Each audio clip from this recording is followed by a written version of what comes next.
What have I done? My allegiance is to the Republic, to democracy! Your powers are weak, old man. I have a bad feeling about this. When the time comes, he must be trained. Like you trained his father? Hello there. Hello there, and welcome to Kenobi Cast. My name is Bryant, and joining me again this week is... Robbie, once again, episode 2, let's go! And Brendan, back for Kenobi Cast. Ooh. That's good. Yeah. Good. Give me chills. Or you could just throw it at the end and be like, Kenobi, and then cast. Throw an echo at the end. All right, we're 2 episodes into the show, and I have a ton of thoughts about this week's episode. I think it was so good. I didn't think they were going to be able to surpass the first one, and they did it somehow. But before we jump in, I do have a question for you two. Without going too much into what happened in this episode, if you had to write an ending for this show, and it ends with, like, this scene, what would it be? Brendan, you go first. Oh, God, just put me on the spot, huh? Mm-hmm. If I had to write an ending for the show based on this episode? Or just based on what we've seen so far? I'm gonna go with what I think the show is gonna end with, and it's gonna end with Obi-Wan back on Tatooine creeping on young Luke. You guys want some popsicles? That's how I truly think it's gonna end, so that's where I'm at. And I think we should point out to anybody listening, none of us have read any spoilers or anything, so what we're saying is literally just our thoughts on this series. So, Robbie, what do you think? Personally, I feel like, based on what we've seen so far, I think they're really going to follow this Leia storyline. And pretty much at the end of it, he's going to come back to Tatooine and might even make a little side comment to Uncle Owen, and Uncle Owen making the side comments to him, telling him he's not ready to be trained yet. And like you said, he's going back to creeping in his cave. So, I've got 2 thoughts. Realistic and then an unrealistic, and I apologize. Lay it on us. I kind of sprung this on you, but I had some time to think about it. Realistic, there's a quote in the first movies where Vader said, "The last time we met, you were the master and I was the apprentice." I think we're going to get a scene where, like, Obi-Wan is running away and Vader just, like, dominated him in a lightsaber fight. And this time, Obi-Wan's the one going into hiding instead of Vader. That's my realistic. Unrealistic, I want there to be a scene of something going down, and maybe Vader's about to kill Obi-Wan, and somehow a purple lightsaber pops out, and scarred from the face down is an old man, Mace Windu, who saves Obi-Wan from getting attacked and takes the sacrificial play so Obi-Wan can get away. So he dies again? You bring him back just to kill him we again? don't know. We don't know if he died. Come on. We don't know. Somehow Mace Windu survived. Hey, man. First off, okay, you say old. It's been 10 years. Like, yeah, that's true. He's that much older. Yeah, that's true. I am hoping that there is going to be some sort of Vader Obi-Wan sequence, but it is kind of hard because, like you said, they made a comment in it in A New Hope. He said, last we met, I was the student, you were the master. So we'll see. We'll see how that plays out. But I'm hoping for it. It'd be really exciting to see that again. Do you think they can go the entire series without having a lightsaber fight? And if so, do you think people will be upset? Oh, I think they will absolutely have lightsaber fights. Do I think it will be between Vader and Kenobi? No. Is that the question that you're asking? If they could go the whole series without those two fighting? Yeah. I think it's going to be constant misses. Like, I think Vader's going to be on the trail, but not getting there in time, and Kenobi's gone. And I don't think they're going to ever actually clash within this series. You think he's just cutting down people, and then Kenobi's just getting on a starship leaving somewhere? Yeah, exactly. Okay. Possibly. Or maybe they're just evenly matched. I mean, obviously, from Revenge of the Sith, Obi-Wan had the upper hand, or maybe they do have a fight sequence, but they're both just so evenly matched. So it's kind of that showing where Anakin's, now Vader and more stronger. I don't know. We'll see. I'm excited for it, though. Yeah, I think there is going to be a lot to look forward to with the upcoming episodes. And jumping into this second episode, I think is kind of crazy. So just a quick recap. We left off, Leia was being kidnapped. She was being taken to, I think it's called Daru. And Obi-Wan was basically asked by the Organas to go rescue Leia. And we pick up right there. So Obi-Wan lands on this planet. He's like, hey, I'm tracking this ship, but then we learn that the tracking signals are blocked, and they go through this planet that has like all these neon signs. It's super cyberpunk looking. We come to a moment in the show that I think is one of the most pivotal playbacks ever, and it's this panhandling clone trooper that is full beard, scraggly hair, and he's asking for money. And I popped, man. Like, I was so excited for that when that happened. So coming from me, I haven't seen a lot of the Clone Wars animated series. I'm not sure if we kind of touched base on that in the last episode, but I immediately was like, oh man, am I supposed to know that person? Is that somebody? Is that a callback to somebody? But I'm pretty sure they use the same actor who's played like Boba Fett and all the clone troopers. So I thought that was super cool just in itself. And it was also one of those things where he straight up had a clone trooper helmet. And like moments later, stormtroopers walk by, and it was just so crazy because like he's just viewed as this crazy old guy, this old vet from back in the day and these war battles and all this stuff. But it's like they're still around. I don't know. It was cool. And maybe you can answer. I know you've seen some of the Clone Wars. Was that somebody we were supposed to know? So I don't think it was anybody notable. Okay. I think that what's interesting is there comes a point where the clone troopers, if I'm remembering correctly, it either becomes too expensive to keep cloning, or cloning becomes outlawed, is I think what it ends up being. And so they start bringing in regular troopers, is where we get the stormtroopers. Got it. And because the stormtroopers had a hyper accelerated aging process in the beginning, so they went from kids to adults super fast. Same thing happens when they're old. So that's kind of why they have to start getting rid of these soldiers, is because like, hey man, they're really no benefit in the battlefield anymore. Interesting. Yeah, but I mean, anytime we see clones in like that clone trooper suit, man, I get super excited. Like, it's just such a badass look. So from there, Obi-Wan's walking through the streets. He's basically telling people that he's trying to find his daughter on this planet. And he comes across this, like, I guess, teenager spice dealer. And she basically says, hey, if she's on this planet, you're never going to find her. And gives him some spice, which I thought was kind of funny. Spice, and I don't know, is that the drug that I guess is of the Star Wars universe? Like the cocaine of the Star Wars universe? Yeah, exactly. It's like a drug. It's been around in canon with Star Wars, even dating back to the original trilogy. So essentially, she's all like, good luck finding your daughter, here's some cocaine. Yeah, basically. I was someone's daughter, too. I was like, oh, jeez, that's dark. Yeah, and then after that, another spice dealer comes up, and he goes, there's a local Jedi who can help you find your daughter. And this was probably one of the coolest parts about this. This is where we meet Haja Estru, who is a quote-unquote Jedi that is helping locals. And he's basically seen with his mom and son trying to get them off the planet using Jedi mind tricks over the walkie-talkies and everything on that end. Turns out he's using magnets to basically emulate the Force, and then he's doing fake mind tricks to his buddies over the walkie-talkie. And Obi-Wan confronts him. Haja agrees to help him, and curious, did you guys think he was a Jedi when he first got introduced? No. I did not, just because at first he seemed very over the top with it, and it was kind of funny just watching Obi-Wan kind of see this whole thing play out and just how over the top some of it seems. It definitely was comical to me, but yeah, I didn't believe that he was truly a Jedi. Also, I mean, how messed up would it be, right? That Obi-Wan thinks that the only answer is like going into hiding, and meanwhile on this other planet, here's this Jedi like doing tricks to, and like everybody knows he's there and he's not being hunted. Obi-Wan's like, oh, I didn't have to go live in a cave, you're telling me? That's true. I didn't even think about that. Yeah, he's openly saying, hey, I'm a Jedi, and nobody's coming after him. Yeah. Well, I think that question is answered later on in the episode. He basically tells Obi-Wan, you know, hey, I can help you, but you're gonna have to pay 1,000 credits or something crazy like that. Obi-Wan pulls out a blaster and puts it on his chest, and he's like, no, you're just gonna help me out of like the kindness of your heart. He takes Obi-Wan to this underground drug den, and Obi-Wan, I think he like makes a bomb, right? My wife was like, we just started watching Breaking Bad because she's never seen it, and she's like, what is this? She's like, this is Breaking Bad of Star Wars? What is happening?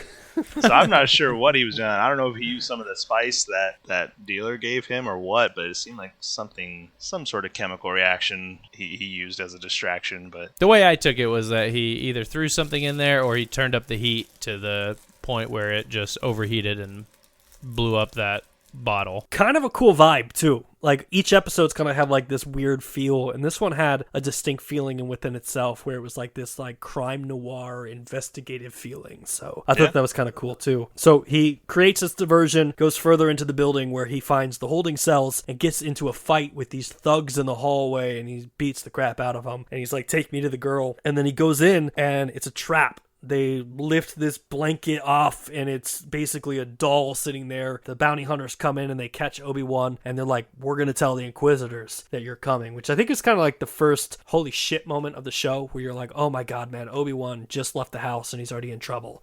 You mentioned in the last episode, either off or during it, this is the guy from Red Hot Chili Peppers? Yeah, Flea. Okay. He was the person. Flea was the main guy, Vect. And going back to that fight scene with the two thugs. I'm not sure what Maul's species is, Darth Maul's species, but I mean, one of the guys seemed very similar. And I just loved when he grabbed his head and like slammed it against the wall. He like hurt his hand in the process because they got horns in their head. Oh yeah. And I thought that was a nice little catch that they added in there for that. But yeah, I did not put that together. I saw him grab his hand, and I was like, oh, maybe he got his hand kicked. But like, I didn't even think about that. Homie's got horns on his head. I think before we move to the next scene, we can't gloss over the fact that Obi-Wan made a comment to Leia's father that he's not the same man that he used to be, and I think that scene, or this scene, truly showed that, right? Think of all the fights that we've seen Obi-Wan in over the years, and he's never really gotten hurt at all, and just fighting some lame thugs in a back room, and he gets hurt, not only hurt, but then he's bleeding after. Yeah. And I think that kind of goes to the whole not practicing. He hasn't been doing anything. He's just been chilling in a cave, creeping on kids. That's true. And you also have to think, like, I mean, if it truly was just the three of them in that hallway, why didn't he just grab his lightsaber? Maybe he just didn't want to leave trace that a Jedi had been there, possibly. He was trying to get in and out sneakily, but I think, honestly, he's scared of using his lightsaber right now.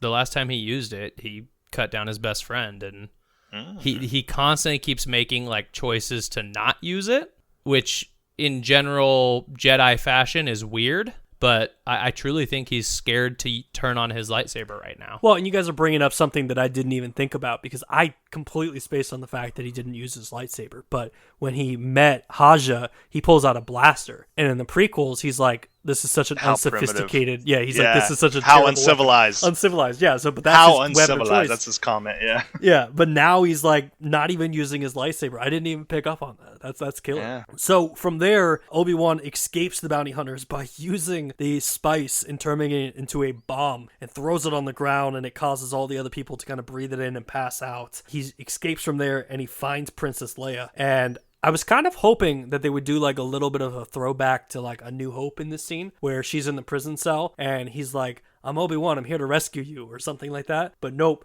he opens the door and he's like, I'm here to rescue you, and she just hits him in the shin. Told you, she's a little sparky, but yeah, she thinks he's a bad guy, and she doesn't trust him initially, and then he's like, hey, I'm here, your dad sent me, and she's like, where's the army? And I was like, man, you talk about entitled. You think your dad's going to send an army across the galaxy? Well, she had made the comment, too, to them, like, he's going to send a whole army, and then it's just one guy. Just one old guy in a robe. But from there, the Inquisitors arrive onto the scene, and they're like, hey, where's Obi-Wan? And he's gone. And that's where the other Inquisitors find out that essentially they've kidnapped a senator's daughter, and they had no clue that this was going, but they did it to bait Obi-Wan Kenobi. And the Grand Inquisitor is pissed. Like, he fires Reva. Was it Reva or Reva? I keep saying this wrong. Reva. They said Reva twice. Reva, okay. I just assumed it was Reva, yeah. Somebody, if I don't edit this, somebody in their car right now is like losing their freaking mind. It's like, it's Reva! It's Reva! It may be wrong entirely, too. It could be like, who knows? Yeah. It's Reva. Revy, She's maybe. From the galaxy of Lorvino. She was raised by Jimmy and Christina. She's from the novels, man. Sorry. We're sorry to you if you're the person. Yeah, apologies. That is. So Reva, he fires Reva. He's like, this is enough. You're too obsessed with Kenobi. I'm going to capture Kenobi and bring him to Darth Vader myself. So they lock down the city, which is interesting because I think Kenobi and Leia were trying to get on the next ship out of town, which kind of starts to spiral into the craziness of this story. Reva isn't listening. She sets out to capture Obi-Wan on her own. She's like, I don't need the Inquisitors. I'm going to catch Obi-Wan on my own. And she puts out a bounty. And in one of the coolest scenes, I think, of the episode, all these bounty hunters are sitting there, and then just like it chirps like an Amber Alert going off in the city, and everybody gets a picture of Obi-Wan Kenobi, and then just like, oh crap, it's all going downhill for Obi-Wan Kenobi here. Yeah, you start realizing how many bounty hunters are just on that planet alone, and just immediately, like you said, just take up arms and start searching, and you're just like, oh snap. how are they supposed to get across the city now with all these eyes on them? And that's when Obi-Wan thinks, this is why I told you that I should have stayed home. I'm missing Wheel of Fortune right now. Yeah, so then Obi-Wan Kenobi and Leia are on the streets. Bounties are out there, so they get these robes and jackets to hide themselves. And there's this cute little scene where, like, he's like, Leia, you don't need gloves. And she's like, I'm getting the gloves. And he pays for those. And Leia still doesn't believe that Obi-Wan is a Jedi, which is interesting. And she wants him to prove it. And Obi-Wan obviously is kind of a little apprehensive to that. And she's like, use your force and spin me around in circles, which is kind of cute because, like, she's like, why couldn't you, like, just do it? And she's not aware of the multitude of, like, shit that's coming around the corner for them and how much hell is on the way. From there, we get a really cool kind of throwback to earlier on in the episode. Haja and the spice kind of seller, they come in and he's like, dude, we almost had him. And he shows them how much that bounty is worth. And he's like, well, let's go find him. And so Haja and the spice trader kind of decide to kind of go and hunt for Obi-Wan as well. From there, Leia basically sees that Obi-Wan is a wanted criminal and she thinks that he's a bad guy and runs away from him, leading us into what is the second worst chase sequence in Star Wars history. Not as bad as the first episode, but this one was just like, guys, who in the writing room was like, you know what? This series needs more chase sequence. Let's knock this out of the park. See, I thought that this one was a lot better, to be completely honest with you, because it really showed the difference between kids and adults. Like, Leia was able to just run right past all of the people, duck under things, and keep going, and Obi-Wan's just running into every single person on the street. Like, he's not nearly as small. He can't duck under those little weird tent things that she was ducking under. And I didn't think this one was nearly as bad, to be completely honest with you. It was a cool scene. We've already had our comments about the last chase scene that they had, but you still saw small elements of that with Obi-Wan walking and her kind of, ducking and weaving underneath people and things. I mean, kids are just more agile. That's just how it is. Yeah, the big takeaway I had from it was, like, outside of the fact that I'm like, oh man, another chase scene, I did like the practical effects that they used, where I was like, oh man, they made costumes for these characters. There's like that big white furry monster that Leia runs between the legs, and then they've got like the fish tanks with all the different alien species in it.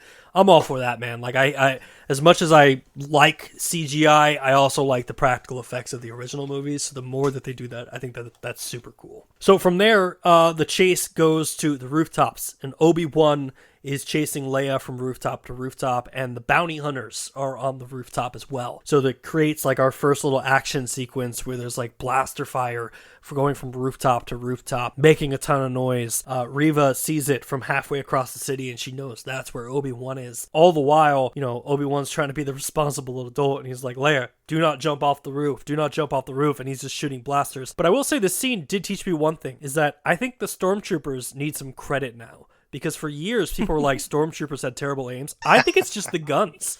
Because I thought it the same exact thing. No joke.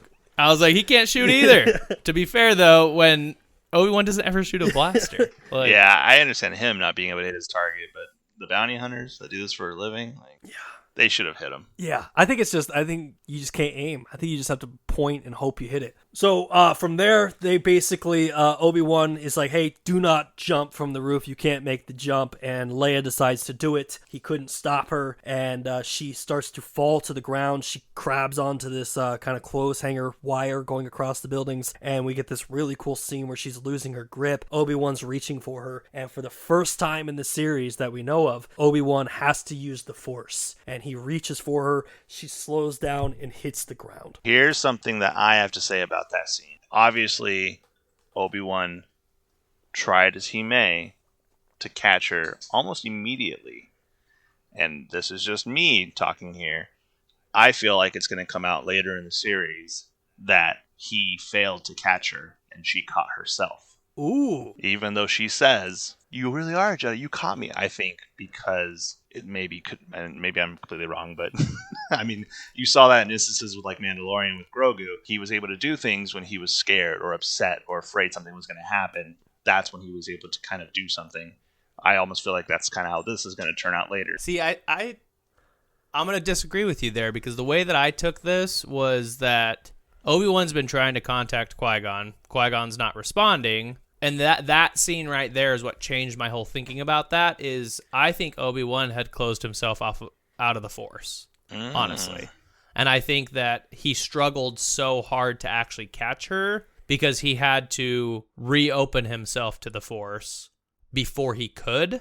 And that's what the struggle truly was. That makes sense. Because, I mean, they make that comment a lot in, I think it's even in the future or the 7, 8, 9 movies, that you're closed out of the Force, like you need to open up back up to the Force. And I think that's what he did. I mean, he went through hell and he shut everything out after that. You know, I loved this scene because I think that it did show him like he was like having to use the Force for the first time. But the one thing that I thought would have been cool is that, you know how in Lord of the Rings, when Frodo puts the rings on and the Wraiths immediately know where he's at? Yeah. I would have loved to see a moment where like Obi-Wan uses the Force and the other Force users, the Inquisitors, all look over and they can immediately sense him. Like, I thought that would have been like such a cool thing, because then you're just like, yeah, you saved Leia, but then it's like everybody knows where you're at now. It's true. But I don't know. Maybe the Force doesn't work that way. Maybe you can't sense when somebody else has the Force. We'll see. We'll revisit this in episode 6 or 7 of this when it reveals that Leia caught herself. I'll be telling you guys. No, I'll revisit this point in like 3 more scenes, because there's something I want to talk about that we haven't got to that scene yet. So from there, Obi-Wan and Leia continue to kind of go to try to get to the cargo ships to kind of get off the planet and escape. They're not aware that the ports are closed. They get there, they see the stormtroopers and the Inquisitors are all there, and we get another throwback to where Haja comes back in. And I was thinking, oh man, it's all over. He's going to turn him in, this like slime bucket traitor. But nope. He decides to help Obi-Wan, and he promises to buy him as much time. And he says, hey, go to this cargo port. There's a transport, and it's going to take you to a planet. And I wrote down Mapuzo, which is what my, I guess, the captions on the TV said. Not to mention, too, Haja also saved them, because there was that double-wielding blaster guy, bounty hunter, that was right behind him and was about to shoot him. That's right. And from there, Obi-Wan and Leia run off there. And Haja is in the streets, and he meets Reva. And I was like, oh, it's about to go down. After she was doing her Sith parkour. Yeah, Sith parkour, yeah. He tries to buy him time, and he's like, you've been looking for me. What's the bounty for me now? And I think Reva's like, this is not a Jedi, like, at all. And so she basically force pushes him into oblivion and starts to read his mind, which unveils where Obi-Wan is going. So she knows kind of where it's going.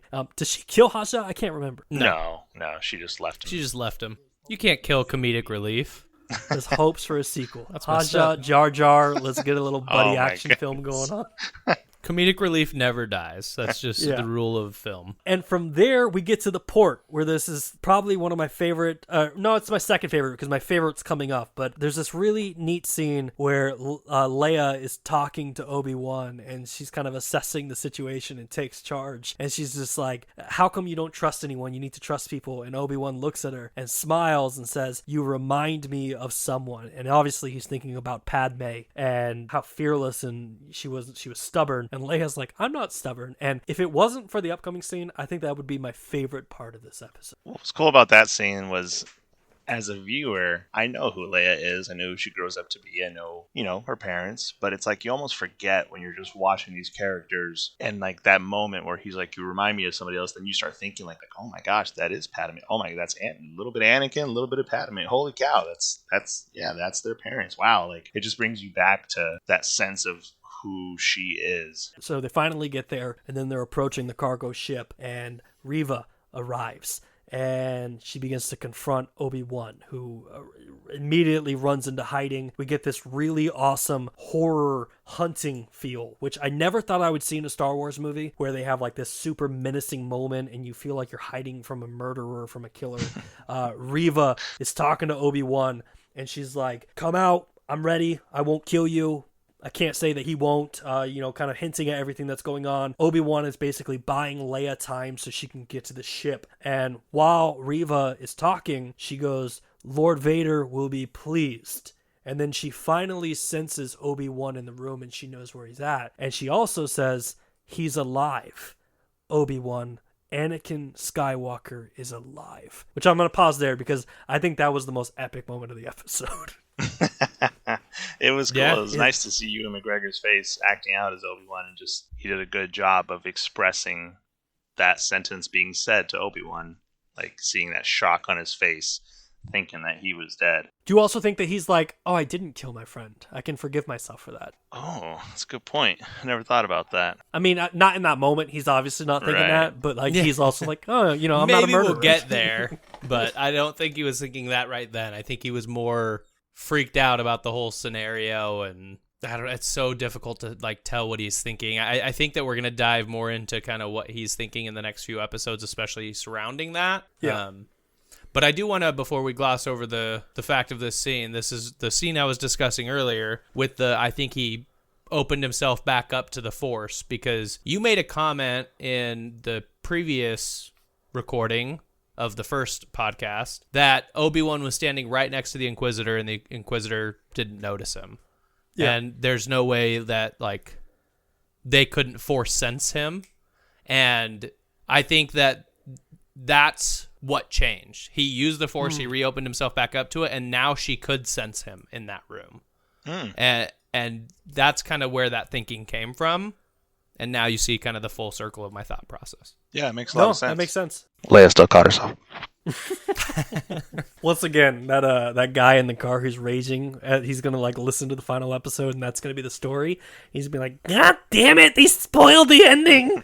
Leia saved herself. And then right before she's about to attack Obi-Wan, the Grand Inquisitor arrives and he stops her, and he's super annoyed at this point, and he's like, dude, I told you to stop hunting Kenobi. And she's like, excuse me, Kenobi's right here. What are we doing, folks? And basically, he's like, get out of the way. I'm going to capture Obi-Wan. And I didn't see this coming. And if you haven't watched the episode yet, spoiler alert, she kills.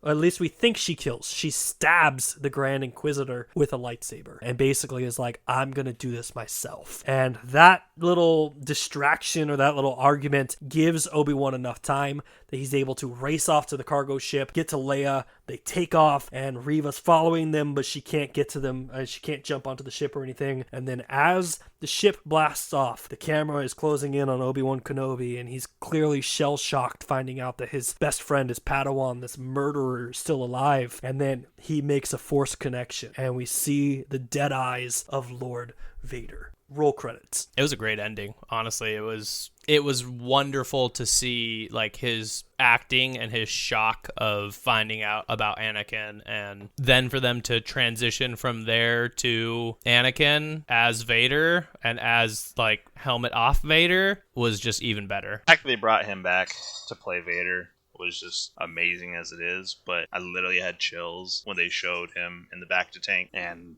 I was just so excited for what's to come. Like, I'm just so happy about the series being here, finally. And the whole thing with the Grand Inquisitor, like, again, I didn't watch the animated series, but to my understanding, he was like one of the main, if not the main bad guys for majority of that animated series. And for them to kill him off so quickly in this, or, I mean, we'll see, like you said. Kill's a strong word for Star Wars. That's true. Right, Mace Windu's coming back. But it's just like, for me, it's like it's I don't know. I feel like they keep doing that with these TV series, because Brendan, you're gonna have to cover your ears. But for Boba Fett, they did that with a similar character where they brought him back, and then like episode or two later, seemingly killed him. And you're like, really? Like what? So yeah. We'll see. Well, there's even stuff in Mandalorian that, like, we'll dive into Mando maybe on a different episode, but, like, there's things that happened at the ending of that show that I was like, you're bringing him back? Yeah. Like, oh my God. Like, I never thought I would see a day where that's happening. Exactly. So we're literally living in a world of Star Wars. And I wrote a tweet about this where I was like, we're in the golden era of Star Wars content. Like, there's so much awesome stuff coming out, whether it's comics or novels or movies or television series or even video games. There's just so much Star Wars content to consume right now, and it's so fun to be a Star Wars fan. It's true. I guess let's talk about it. What was your favorite parts of the episode? Ooh, favorite parts of the episode. Honestly, just that ending part, just showing that brief glimpse of Vader. That made me more excited than anything in the episode. I was shocked when when Reva stabbed the Grand Inquisitor. That definitely was a shocking moment for me, even somebody that hasn't watched that, because I can only imagine what other fans of that series felt in that moment. But just seeing Darth Vader and what's to come, that moment was like so excited. Like I want to throw my hands in the air and jump up and down. I was so excited. I think that scene was definitely one of the most powerful. Like I said, the transition between Obi-Wan, who's unsure what to do with the information he just received, and dead-eyed Vader, and it was just truly powerful. But I think the other big scene or I guess it wasn't even that big, but small scene, is this low-life pretend Jedi who finds out that that's Obi-Wan Kenobi and then basically attempts to throw his life away to help him. Like, this is a guy that's scamming people to get them off of the planet, but when he finds out that that's Obi-Wan, he basically risks his life to try to stop Reva for a time so that Obi-Wan can get away. And I think that's really powerful too, because it really shows, like, and he even said it, he said, you have some friends, like, not everybody's against you. It's true. And I thought that was really powerful too. And this is getting into speculation territory, and obviously, like, we don't know anything. When he said friends, who do you think he's talking about? Do you think he's talking about other Jedis, or do you think he's talking about the rebellion? Yeah, I think he's more talking just about, like, people that are against the Empire. So I don't know if I would even consider the rebellion as the correct statement. But people that think that the Jedis should not have been killed would be my answer. Maybe the rebellion has started. Maybe he is one of the first. Maybe that's what we'll see. I do think it's interesting. The way that this episode ended with Obi-Wan's eyes, and then it immediately switched to Vader's. And that's the part where I'm like, I don't think that they can go this entire series without having at least one lightsaber duel between these two people. God, I hope so. Yeah. I guess I didn't think about that scene when you asked that question. And yeah, it's funny because I was listening to Robbie talk about that scene, and I was like, shit, I'm probably wrong. They're probably going to have to fight. Like, because you even said it out loud. You said force connection. And I don't know if it was meant to be taken as a force connection or if it was just a transition to show the difference of where those two are at. Mm-hmm. But the way that cut happened makes me think that, yeah, there's probably going to have to be some sort of fight scene between the two of them. Yeah. He's going to make a comment like, I got your saber. And he's like, yeah. What if that's it, right? Like, Vader pulls out the red lightsaber, and then Obi-Wan does dual wield it, like I was talking about in the last episode. And then he looks up and he's like, you want me to take your other one too? I'll gladly hold 3 lightsabers. Jar Jar's there, just throws him the extra saber. Yeah, I mean, overall, I loved it. I think this was, I definitely think it exceeded the first episode for me. And I'm hoping episode 3 is going to be just as good.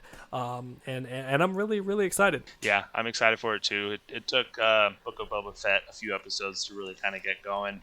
By the end of it, it was a lot better than it started, and I'm happy that this one has already had a much better start. So I'm excited for it. Closing thoughts? What do you guys got? Anything else you want to say?